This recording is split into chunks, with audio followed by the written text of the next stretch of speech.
up, guys, and welcome to the Iron Juggernaut Arcane Mage guide. In this guide, I'm going to be covering everything you need to know to maximize your damage as an Arcane Mage on this fight. So I'm going to start off with talents and glyphs, okay? So let's get right into talents first.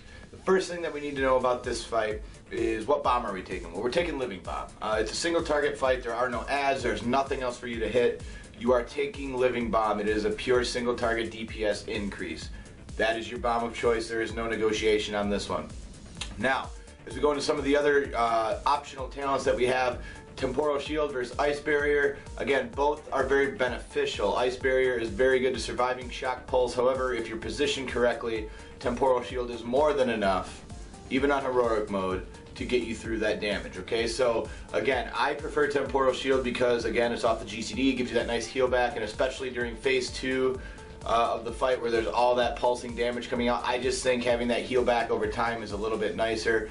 So it's really up to you either way. You can use either one. Again, Ice Barrier is going to be a little bit safer, but again, if you're positioned correctly and you know where you're supposed to be, Temporal Shield will do more than fine. Greater Invis is actually essential on this fight. The reason being is because you can actually pop Greater Invis and grab a Crawler Mine if you're off tank at the time, can't get to it in time, and the raid's about to have one explode on them. You can actually pop your Greater Invis, jump on it, it'll fling you up in the air. You will lose a little bit of DPS, but your raid will survive. It's an incredible raid utility, so Greater Invis is pretty much also not optional on this fight. You just need to make sure that you have it just in case, in case someone else misses their assignment. That way you have it ready to go, okay? Let's go into glyphs for this fight.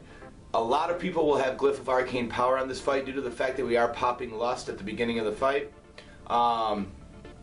That being said, I don't know, Lust is, especially if you're popping it at the beginning, you can pretty much, and you have your 4-piece, you can sit in your big cooldown for quite a while because of the missile procs and the mana regen. As you're in heroic mode, it's starting to really gear out your character. The more haste you have and the more gear you have, again, the more you'll realize that on this fight that you can actually get away with it.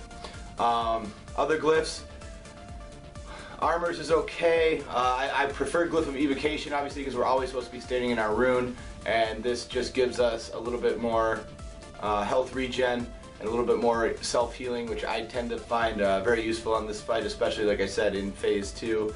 It's kind of nice to have there. And then, of course, Double Blink. The reason we want Double Blink is because if we get targeted, by the laser, we can get way out and we don't have to worry about anything. If we do get knocked back and we're not in the correct position for Shock Pulse, we can just Double Blink back and we're good to go. Also, if there's anything that you need to just get out of and it's further than you can walk, or you just caught yourself in a bad position, you can always just blink right out of it and you're perfectly fine. That's why I prefer those three on this fight. Tips and tricks, again, like I said, because we're pulling because we're popping Lesser Heroism at the beginning of the fight, I would recommend using Arcane Power there.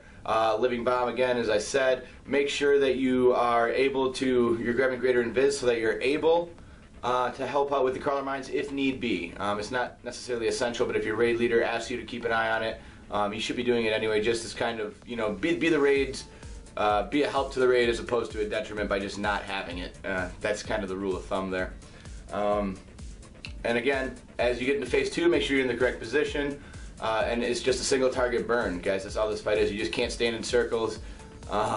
Just don't, you know what I mean? It's Blizzard 101. Don't stand in crap you're not supposed to, and DPS the boss as hard as you can, and that's pretty much GG. So if you have any other questions on this fight, guys, go ahead and throw them in the comments below. Otherwise, if you have any other really cool tips or tricks that you've picked up along the way by playing Arcane, let me know in the comments below as well. I'd be more than happy to take a look at them and give them a try myself. But anyways, thank you for watching, and as always, we'll see you in the next one.